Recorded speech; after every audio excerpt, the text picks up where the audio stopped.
And as you all have probably noticed, I've been away for a while. The last time I shared on this platform was November 4th, and that was 3 months ago.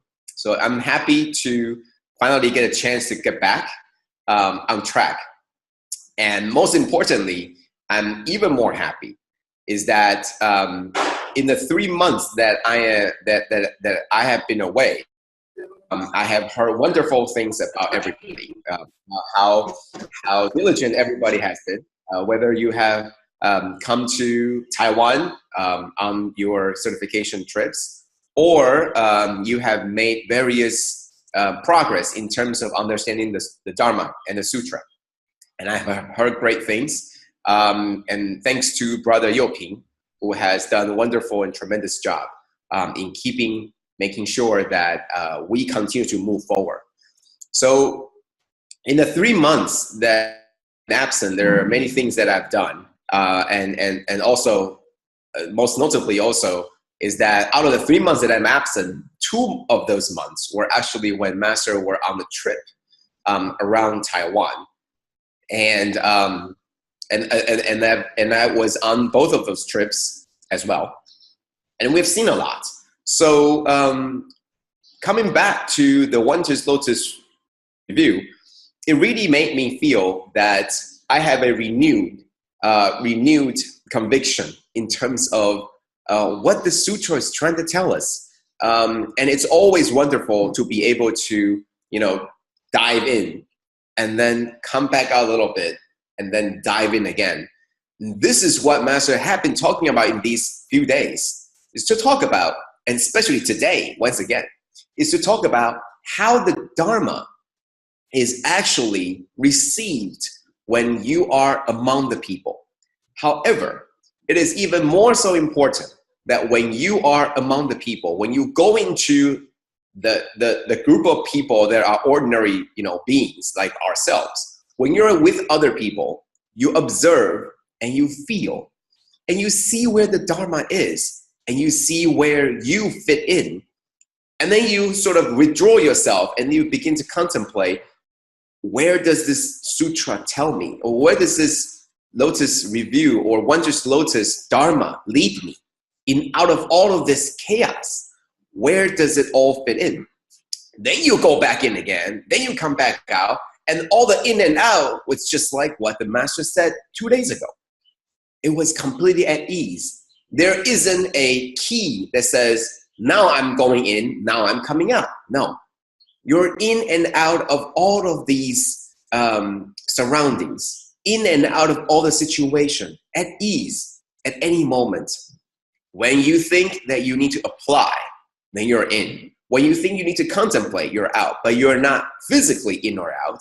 You're just the Dharma, how you actually feel. So there's much to talk about, but I do want to leave more time for all of us. Especially I heard wonderful and great things about all the sharings that you have been done and on this platform, and also the QA. And I would love to hear more about how all of that is going. So let's move on to our next slide on page 2.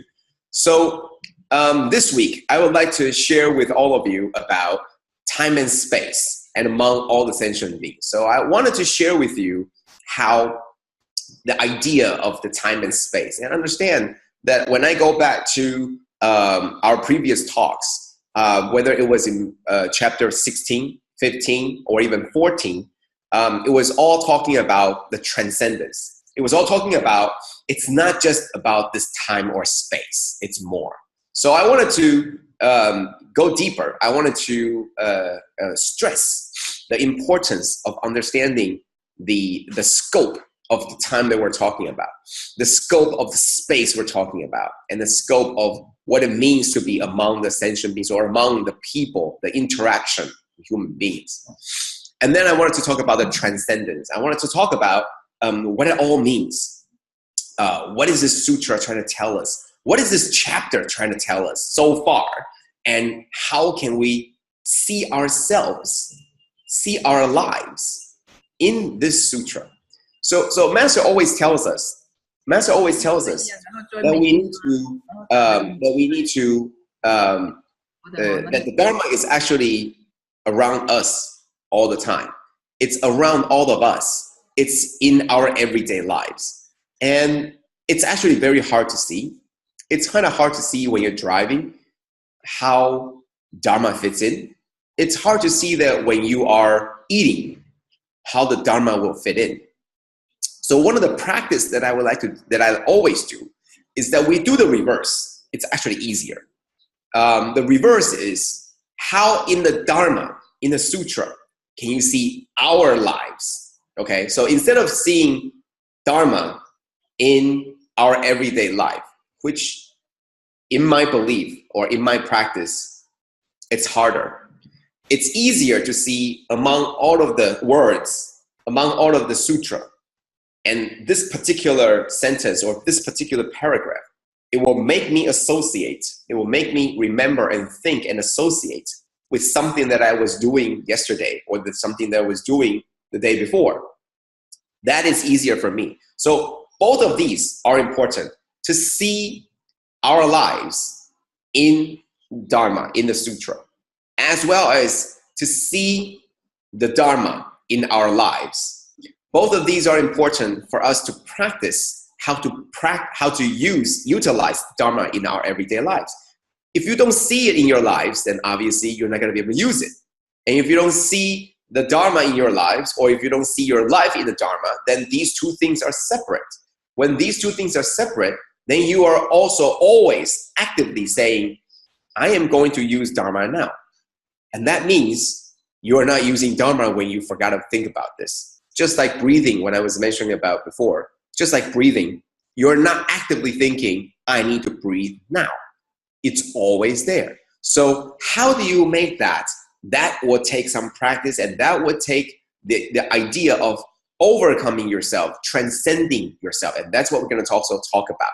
And you can probably figure out that in chapter 17 that we're into right now, it's actually, a lot of it is so far in the beginning of chapter 17, we are still sort of coming together. You know, we're still at the stage where we are, you know, Master is still going back to 16, chapter 16, 15 to talk about the past in order to explain the right now in the sutra. So we're still coming together. We're still talking about all these mixing of the chapters. And that's very important. So it's always about how to mix all these things together, because they're all coming one after the other. Okay, so they're all consequential. They're all part of the entire bigger Dharma that we're talking about. So that's what we're going to talk about today. And hopefully we're going to have enough time. So first, time and space, and among all the human interaction or sentient beings. And I think this is something that's very important, because since, on page 4, since chapter 15, the emergence from the earth. And if you remember the idea, the main themes for 14, okay, from chapter 14 or 13 or even before that, it was all talking about how the samsara, our world, is filled with suffering. And all of the suffering makes it very difficult to practice. And not only that is it difficult to practice, these people that have practiced and that have gained their wisdom, they realize that it was difficult for them, and it's even more difficult for them to tell others to practice. And therefore, some of the people, they start to think, maybe, perhaps, that this is really, really difficult, that we make the vow to go to other places to preach, to teach the people or the sentient beings there the true Dharma, while leaving the people here, the sentient beings here, empty, because, well, it's very difficult. It's a very difficult task. Someone's got to do it, but that someone isn't going to be me. So that was the idea from the previous chapters, right? Difficulty, hard, I don't want to do it. And then there are these bodhisattvas from other space or other world. They emerge and they say, hey, we can do this. I want to do this. I know the great teaching from the Buddha. We are following the same teachings, and we want to do this. And our Buddha, our Sakyamuni Buddha, said to them, no, you don't need to come here because you have your own missions. You stay put, okay? Right here in this world, we have plenty of bodhisattvas here that can do the job. And what's important is that they are all ready and we need to give them a chance. Okay, so that's what all the previous chapters were talking about. Difficult, hard, someone's going to do it. Who is going to do it? It wasn't going to be me. But Buddha was trying to inspire people by saying, there are those people that would do this. You need to be one of them too.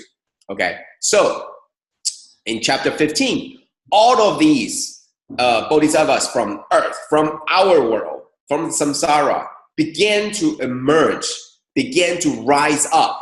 Rise up sounds like they're dead, but no, they emerge. Okay, they appear from underneath. That sounds like they're dead too, but in another word, they appear from somewhere. Okay, that means they weren't here before and now they are. And they show the Buddha that we are here and we are willing to take the responsibility. We're prepared. So that's chapter 15. And all of these that emerged, they have great, they have great posture. They look like they have cultivated for lives and lives. And they cultivated for years and years and years.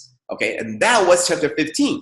Chapter 16 was to explain. So if you all remember, chapter 15 ended with a question. Who are these people?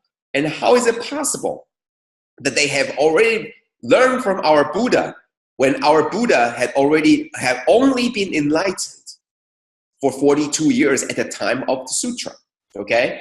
And all these people look like they have learned great wisdom for hundreds of years.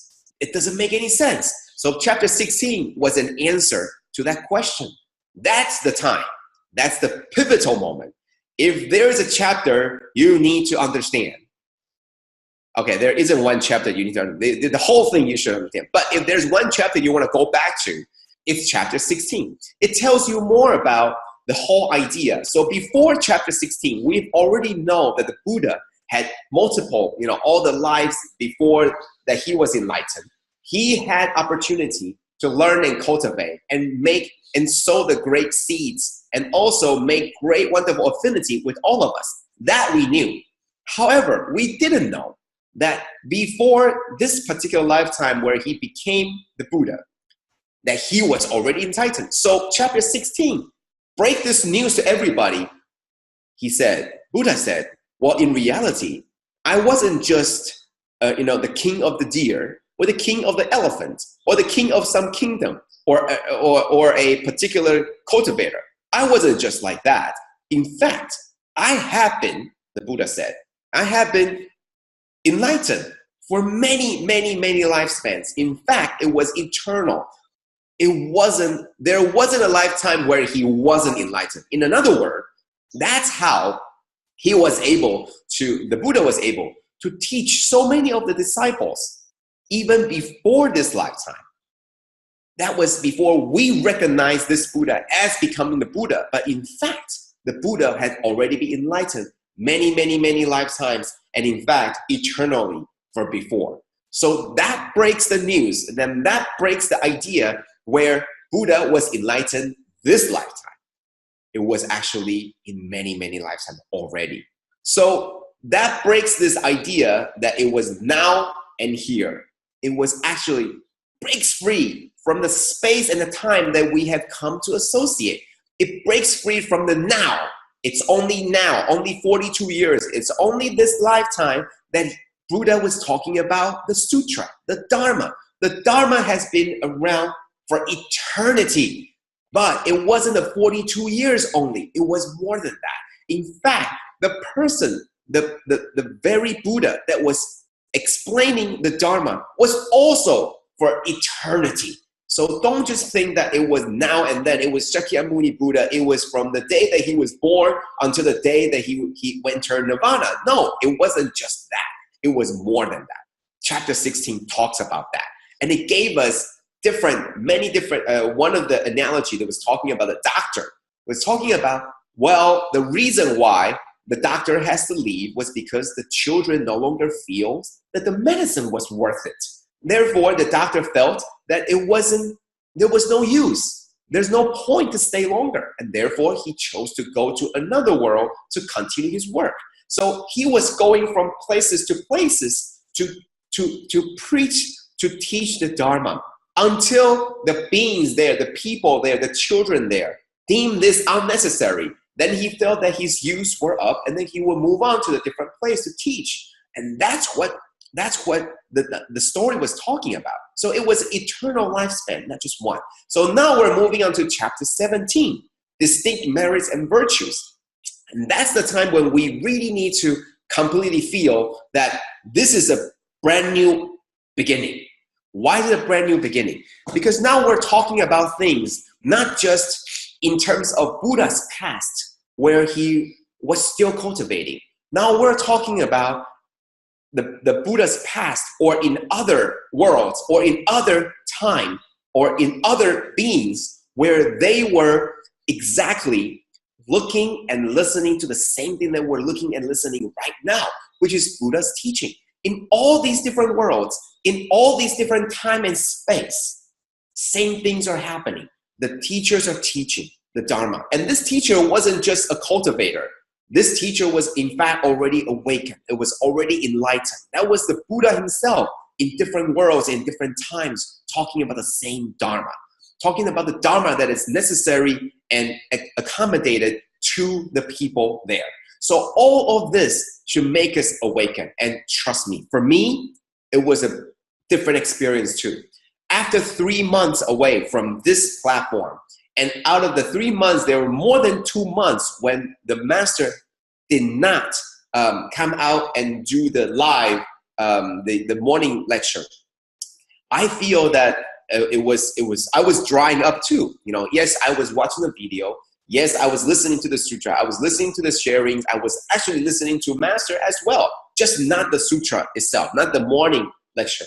But I feel now, after about 1 week of listening, wherever I can, I'm sitting there and I no longer feel dizzy, or I don't feel sleepy. Well, okay, no, that's an overstatement. I sometimes still feel drowsy, but the time that I feel drowsy is so much less than before.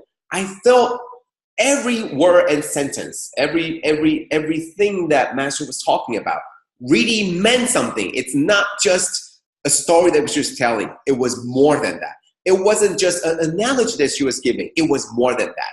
And that's something that I felt for once, really. My eyes and ears are open. And that's something that I felt very strongly. So why does that matter? Because this is the time when we need to expand. It's not just this time. It's not just these people. It's not just right now or this place. It's bigger than that. If we can see that, if we can seize and cherish every moment, just look at this, right? It's hopping from idea to idea. Seize and cherish every moment. Every moment is so small. Every thought, every moment is ever so small. And every moment is so small, but also wants us to make great use of our lives. A very small moment until our entire of our lives. That is expanding, making sure that we don't just limit ourselves to this moment, this time, this space, and these people. But how do you make this into a greater use of more people, more space, and longer time? That's what we always have to think about. So seize this very moment, this me, this place, this time, these people. Seize that and make great use of it. Expand that. How can we expand that to not just me, but all of us? Not just all of you, but more people. More different kinds of people. More different places. More different spaces. And even longer time. That's what we need to do. Because time is certainly running out. Look at Syria. Okay, the one thing that I felt the most strongly about is, look at Syria. The moment that this is a great civilization. It was a bed of a very ancient civilization in Syria. They have great countries going on and all the things are prospering. But when the civil war breaks out, there's no more time. You can't even try to make use of time to say, hey, let me do something good for others. You can't. you've lost your lives, right? The families are separated. The houses are in ruins. And all of this, at that moment you say, hey, let me make the great use of our lives. Let's put our energy together and let's listen to the Dharma. It's not going to work because you've lost a chance. So seize and cherish every moment, because we really don't know when are we going to be this fortunate to be able to hear the teaching and be able to think about it, to be able to peacefully, without any burden, sitting down here, listening and talking to each other and learning, because we don't know when and how long that's going to last. When I last finished my sharing on November 4th, I remember, yes, I was going away on a trip, but I never imagined I'll be away for 3 months, away from you guys. Did we cherish that moment? Did we seize that moment to send the idea across? To exchange the idea? Did we make the great use of that very specific time? Did we get that time to expand our wisdom? That's what Master wants. That's what she is inspiring everybody to do. That's what we need to do. So I want to, now that we have expanded, beyond just me, just one person, just a group of people, but it's more than that, more than this lifetime, more than this particular space, more than these people. I want to ask you, who is Buddha talking to? And the other side of the same question is, who is listening? And this is what, the reason why I brought this up was because if the Buddha is talking to you, the person right now that's listening right now, then you are the one that's listening, then this Dharma is for you. If you think the Buddha was talking to a bunch of his disciples back in 2,500 years ago, then the Dharma is for them. And so the reason why I'm saying this is because, so in the past 3 months, many things have happened. One of the things that happened was on February 6th, nearing midnight, there was an earthquake. And out of this earthquake, there are 4 buildings that collapsed in Hualien, and we all got shook up, and there were a lot of things that happened. And one of the things that happened was, yes, we did the relief work. Yes, we did all the things that we're supposed to do, distribution, we comforted them, we did all the things, and Tzu Chi, out of all this, I think did a tremendous job in helping the society, helping the cities of Hualien, the county of Hualien, to rebuild. I think we certainly did that. But one of the things that Master wanted us to do, one of the things that Master thought or believed and taught us and making sure that we know was that we failed. We failed in one of the very key aspects. And that key aspect was how we can unite our strength together. We have tremendous strength coming out of our compassion, coming out of our abilities, capacities. However, we lack the strength to unite that. And yes, Master's been talking about that to not just us here at the abode, but also to the staff, to the different coordinators, and also to the volunteers of Hualien as well. And then I went back. I had a chance to organize my notes. And on just one of these days, I went back to our notes, and I found out that Master on February 5th, and that was the day that she left home. She left for home. The last day of her trip was on the 5th, February 5th. And then the 6th was the earthquake. So on the 5th was the day that we returned. And then the very next day, on the 6th, nearing the midnight, nearing the end of the 6th was when the earthquake happened. So on the 5th, Master was already talking about this to us. I was there, but to a different group of people, saying about very similar things. How they are working very hard. They have all these very wonderful capacities and abilities, but they lack the strength to unite. But who was Master talking to? Certainly not me. She was talking to somebody else. She was talking to a problem. She was addressing a problem of somebody else. So I was there as a bystander, listening, nodding my head in agreement, and thinking this wasn't to me. And I completely see it as a spectator that yes, the teacher is teaching, yes, the student made a mistake, and the teacher is teaching this perfect lesson. And I'm there as a spectator thinking, wow, wonderful lesson, wonderful. And so who is the Buddha talking to? Who is the master teaching?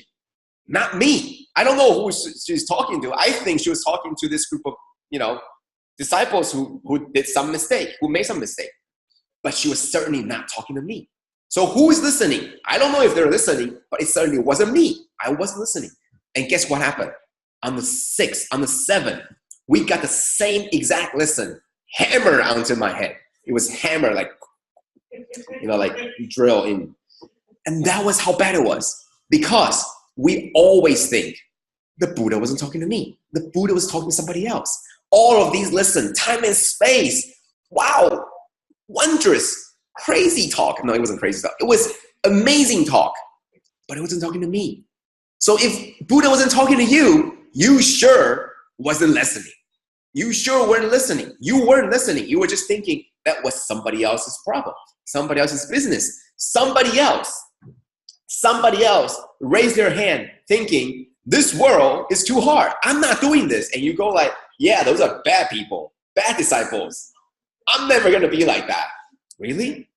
We have to be the one to believe that the Buddha is speaking to us right now. We might not know it yet. We might not believe it, but we better know that the Buddha wasn't talking to just all the people on that vulture's peak. Buddha was talking through time.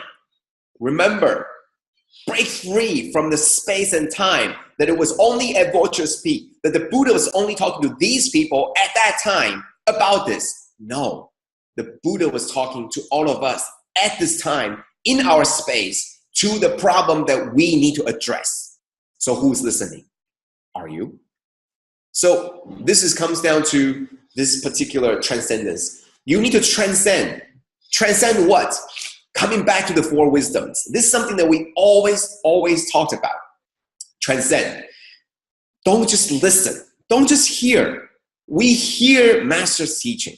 We read Buddha's words from the sutra.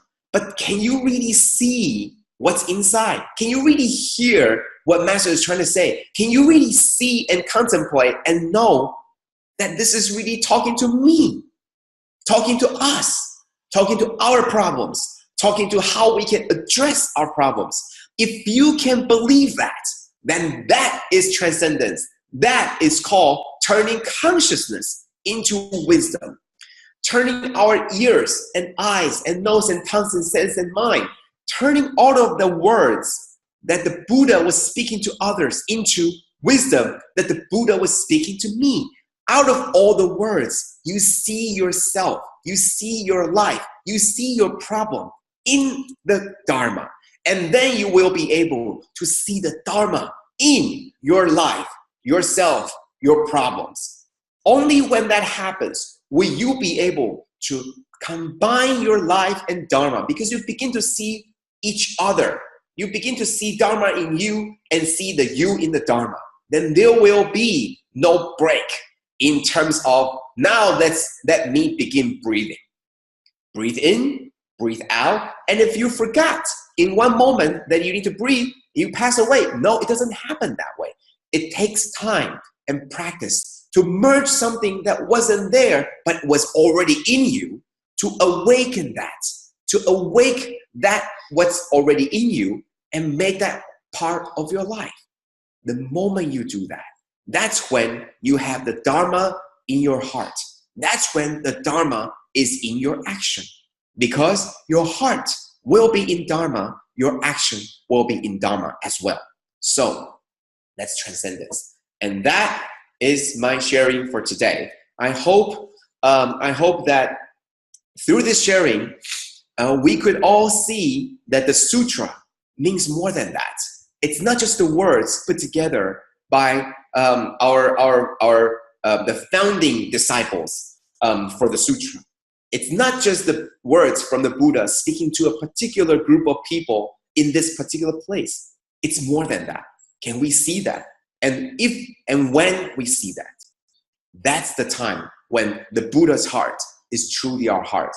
The moment that we really take Master words to heart is when the Master's mission will become our mission. And that's what we wish for. That's what we're striving for. So every day, let's try to merge our breathing into our everyday lives. So make Dharma as part of our breathing, make Master's mission as part of our lives, and that's what we strive for to do. That's what we strive to do.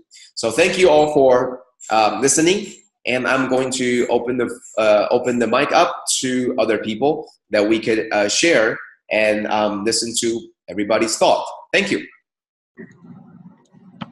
Brother, truly wonderful to hear from you again. Okay, today we have sharings from two persons. Maybe we'll open to Brother Eric first. Hey, Brother Eric. Ready? Very good morning to the board masters and to all the brothers and sisters around the globe. Okay, my name is Eric. Actually, today Brother Joe have shared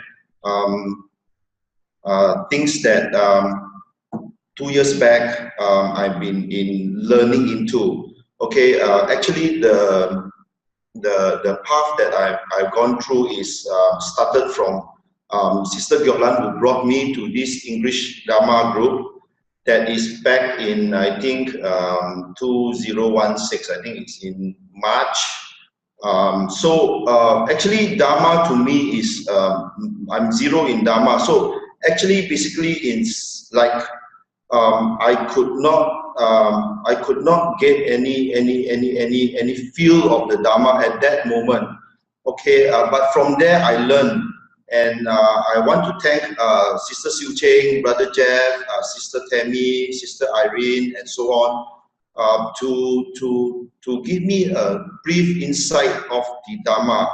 But eventually, actually, I cannot get hold of the truth of the Dharma at that moment until I further on to come for this English Xun Fa Xiang here and here to learn more about it.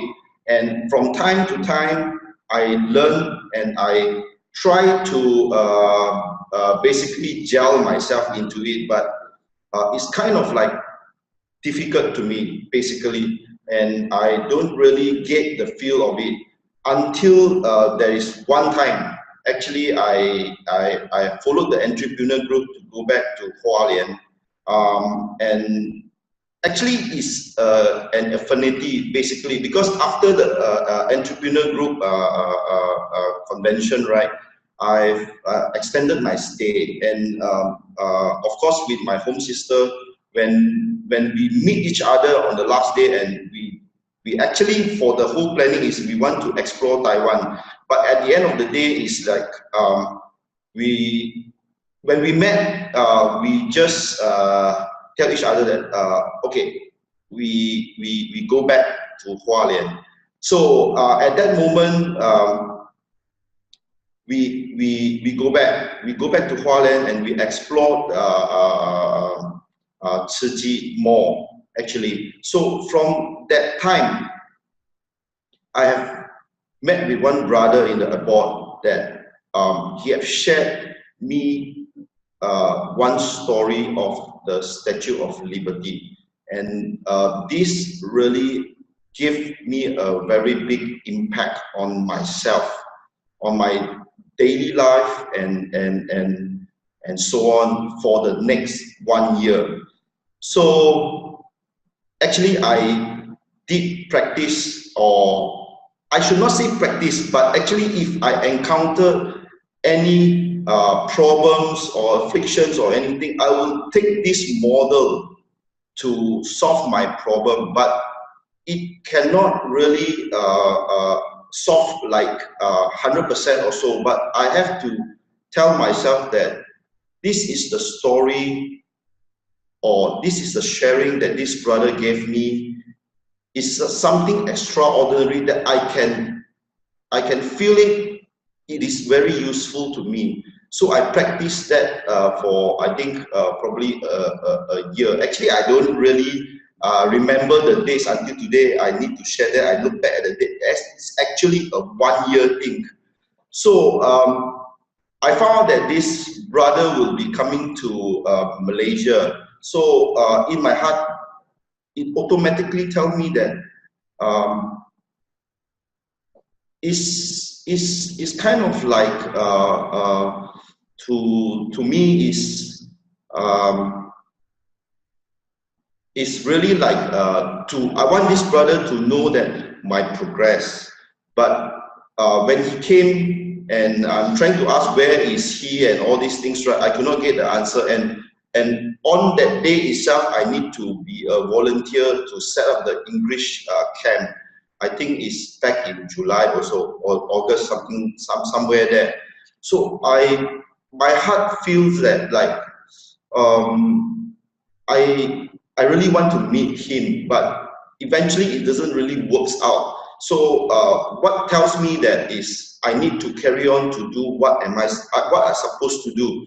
So I just carry on doing my voluntary job until at a time that is already quite late. I think it's about 10 something or 11.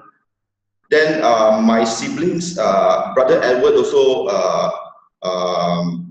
working with me at that time, and a lot of volunteers have told us to leave because the next morning we will be very busy. So brother Edward told me that no, we have to finish our job. Actually, we have to finish our job first before we go.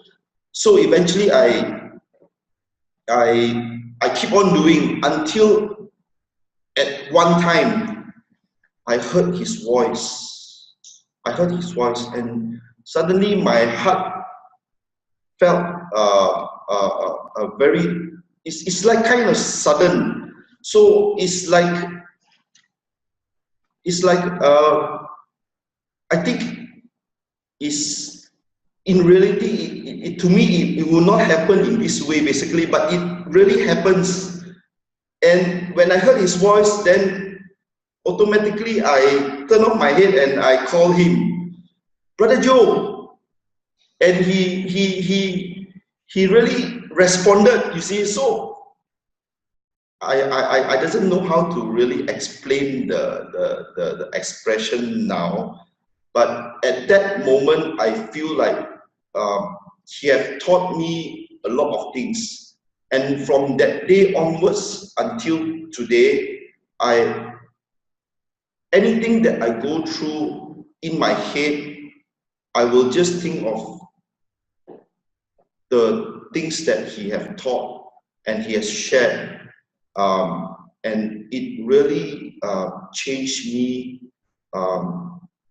throughout these 2 years, and I just don't still understand why these things will happen in this way. But I would not think that much, but I will take his word as he said that maybe we are someone or somebody in 2,500 years ago, and actually that is the affinity that I really have with him. So you can see that even if he is that far, but I can still feel him with me basically, because every time when I have problems or affliction or anything, the Dharma that comes out in my head or in my heart is like a natural. It's very natural that okay, when I have this issue, then probably I will think of some way, something that he said to overcome my problem, and he has solved a lot of my problem or issues basically, or my challenges or whatsoever is it. So here I really want to thank you, Brother Joe Huang, that with you, actually, although you are far away, but to me, you are very near to me. And today you're sharing about the in and out of the Dharma and so on. I will not give a long story of that. That reflects me on how actually the Dharma is actually. Thank you very much. Thank you very much. I will pass over to Sister Tzu Chi. Brother Eric.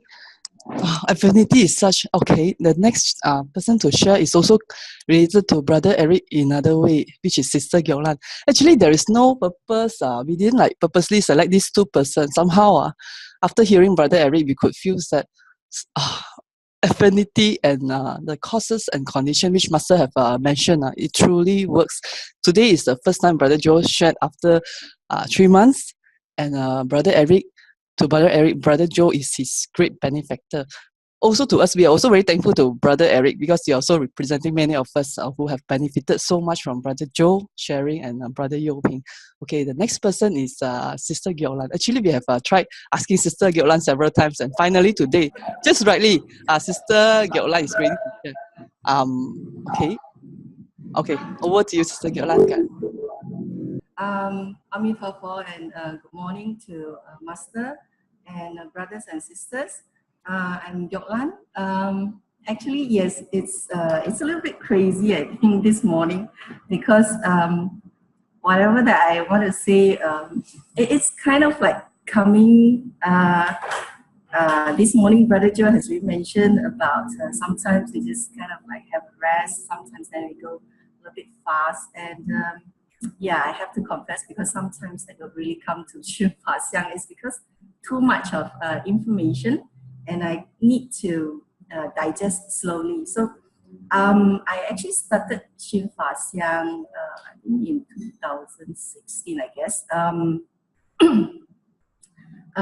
During the first time when I went for Master's Xun Fa Xiang, I couldn't understand much because it's rather deep for me, and I don't really have any background of Buddhist teaching at all. So then I had a chance because I actually go and ask around anything or probably any classes that I actually can go through to, so that something that I can understand, which is English lah, because that time the Minani I can't understand much yet. So I have the opportunity later on to come to English Xun Fa Xiang. I don't really remember who actually brought me in, but then it was through the first encounter I started really understand very well. I do not know how things happen, but kind of like coming in through extremely fast. And I was very, very much attracted to what the presentation by Brother Joe about emptiness. It was actually from there I started going in very fast into knowing a lot of things. It's something like nothing that I know, and then eventually it's just based on this one word itself, things kind of like open up straight away. And I started feeling very, very happy every time I'll be chasing after this Xun Fa Xiang, going for the English ones and the Chinese one as well. And come to the current one, it's more and more in depth, which I couldn't really understand very much as well. And what I actually did was that in order to really understand, I actually try to implement it in my workplace. Because I'm actually working with patients. So sometimes I'll be using some of these principles, some of this teaching. And what I found was that patients really capture it extremely fast. And it gives me more motivation and encouragement to further looking into all this. So the first phase of me learning through Xun Fa Xiang is that it's more of trying to get a lot of answers. That's why in English Xun Fa Xiang, last time when Sister Tzu Chi say, anybody got any questions? So I am actually quite eager to actually ask, because it's like, okay, there are experts, so better go and ask, because it's always in order to really understand the Buddha's teaching, during the first phase, I always find that there are a lot of obstacles. So these obstacles, I had to get through it first in order for me to go further to the front. So, and sometimes I apply it. The reason why I apply it is because I wanted to feel and wanted to experience it. And the most peak one was when Master had her last previous few chapter, whereby she kept on telling everybody, come for Shinfasen, come for Shinfasen, and not so sure the timing, all this. So I hear the sound that's a little bit of sad and so forth. So that actually, I do not know what kind of experience is this, but it actually tells me that I have to try and understand what she's trying to tell. What is it? So every time this question, what is it, is actually in my mind. Keep on popping in and out. So, and I tell myself that I have to go and experience more and more. So when I did had a chance for the past 2 years, where I had to go to workshop in India and as well as conference. And that's when I actually make sense of more and more things of what it means by Dharma must be actually part of myself. And I see the people there, they are very harmonious, because we do know that India, rather poor country, so the people there, they have a big gap of economical status. The one that is actually very, very poor, they just stand there, they don't go and snatch. I am safe actually in the town, walking around by myself. And then for this current trip, when I went there, I actually engaged a tour guide to give me more answers to why all these things happen to the people there. Because I understand that it doesn't come from there, from that region.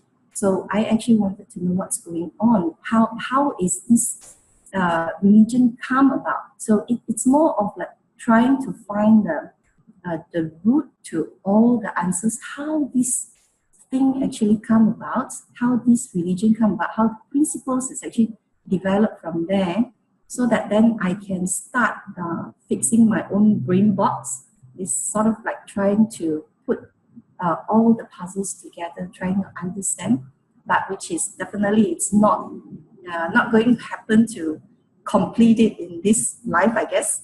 But I get to see the people, I get to experience it, and I engage the tour guide for the culture tour. So I get to actually experience how the people there, so they live to whatever that the teaching is saying, be harmonious all the time, make a lot of good affinity with people, being able to tolerate each other and all this stuff. I see it in them. And that's something which opens up more and more of my understanding. So I guess probably after coming back, which is just recently, so I think perhaps from there I can further understand a more deeper Dharma which Master is trying to teach at this current chapter. So yeah, I think that's my sharing. Thank you very much, Kanan. Kanan, Sister Yolanda, Joe. Okay, thank you, Brother Eric, and also Sister Gilglan, for your wonderful and very touching sharing to me. So to both of you, it is my gratitude. I have this unending gratitude to both of you, as well to all of you who found this particular platform, and whoever the speaker might be, whether it was Yo Ping or myself or others before this, or Sifu or anything to find this to be useful, because that's exactly how we envision this to be. And my tremendous thanks goes to Sister Tzu Chi for arranging this. And my response to both of you, or to all of you, was that this is what I really believe, is that the Buddha is not giving us the answer. The Buddha is giving us the ways to find the answer. Because through 2,500 years, yes, the problem of poverty exists, continued, prevailed throughout all these time. The problem of caste, the problem of inequality, there are more problems than maybe back in Buddha's time. I don't know. However, the ways to get rid of these problems, to solve these problems, may have progressed. The tools, the technology, and all the systems. It might have progressed, but humanity hasn't. The humanity hasn't changed much. In fact, if it has changed, it's probably already deteriorated. So the Buddha, just like in the analogies, if you remember the analogy of the doctor giving the medicine, hey, if you're not really feeling sick right now, you don't feel this analogy touching your heart, because you don't feel like you're ill and you need to take the medicine. Or you don't even feel that you're ill at all, so this analogy doesn't apply to you. And so that's what I really think, that when I read the sutra, or when I listen to the master, I'm not listening to an end, like it's this, or this is it. I'm listening to this as how she thinks, or how the Buddha process or analyze the thoughts, and see the situation, and therefore what he's done. But the idea was the process. That's the most important thing, because the process and the tools will not change. To love, to be humble, to persevere, those are always the same tools, and they will lead you to different answers, but on the same path. So to Brother Eric, to be honest with you, I'm not actually entirely remember what I talked about when you talk about the Statue of Liberty. I remember I talked about that, and I think it was the emergence of the treasure tower, or the stupa. In that chapter, I even had a picture of Statue of Liberty. But but you know what? That's the key. The key was that it was useful to you. And that tool was useful to you. It wasn't the end. Like, you have many obstacles and challenges. We all do.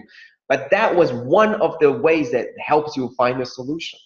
And as we progress, like we're just coming off the river, so I'm going to leave that canoe on the shore, because I'm now going to begin walking. So I'm not going to have that canoe on my back. I'm going to continue walking. And if I'm going to need another canoe again, by the side of the river, there's going to be something that we're going to be able to use to help us cross the river, because we're all on different paths. So that's why I'm extremely happy that you found that to be useful. But the most important thing is we continue to find these usefulness in all the Dharma around us.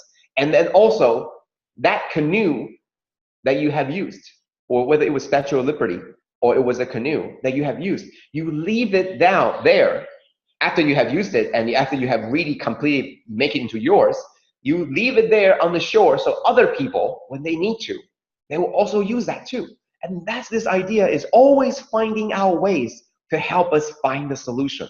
No, the master will not give you the solution, because your own problem, your own perspective, your own background, what is the true answer? It differs by the people, but there are all these different ways to get to the solution.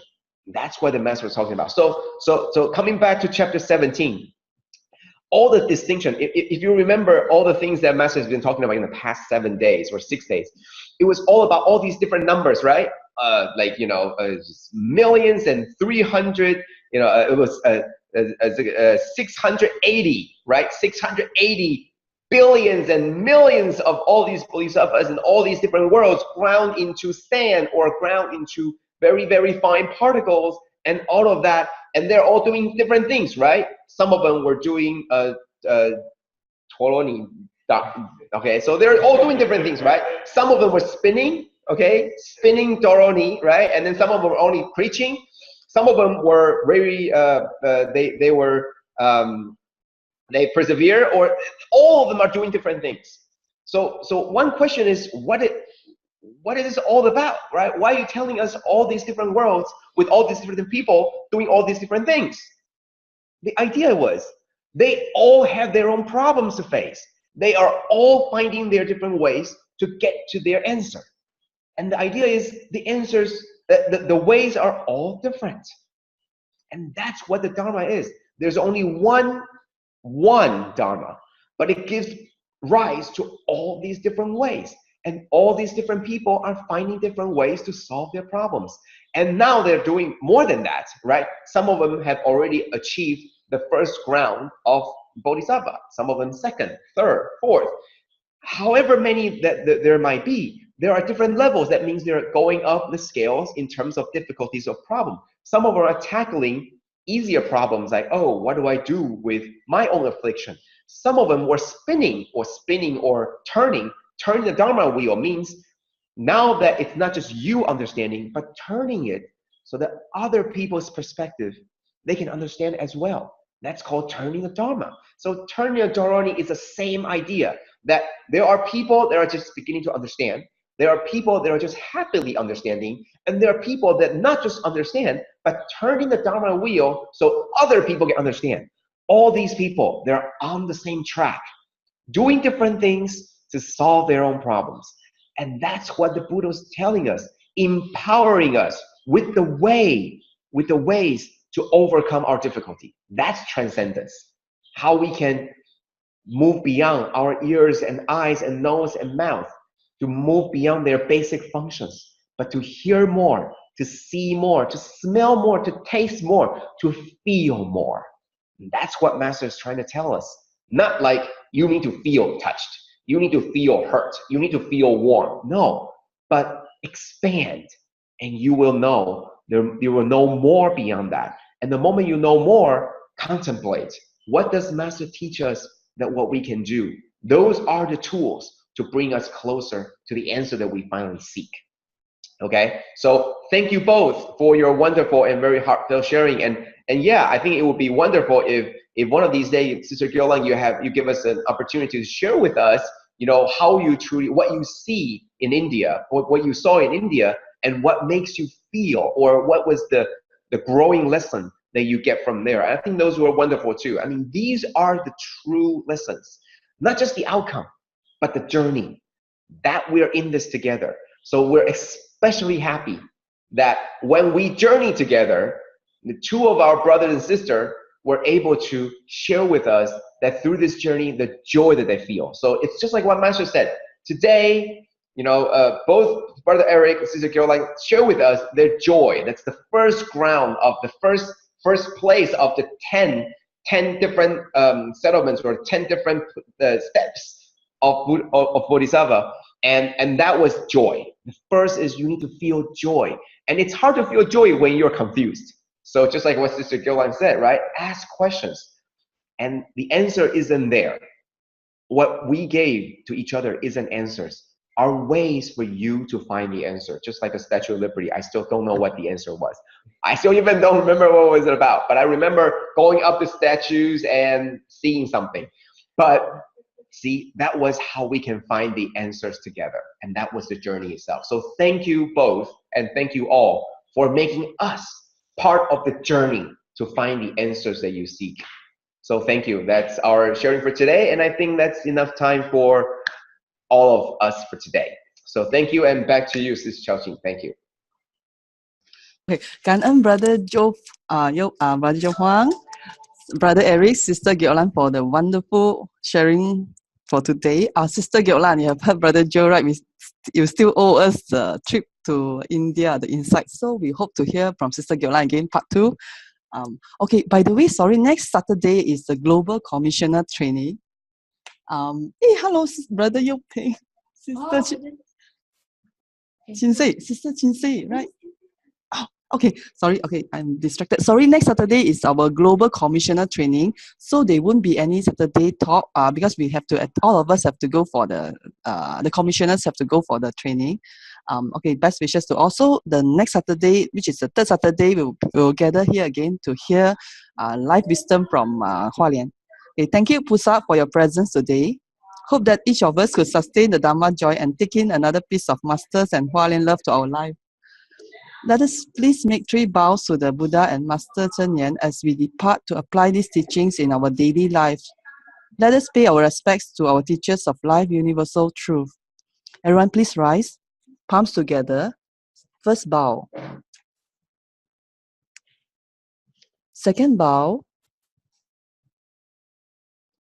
Third bow.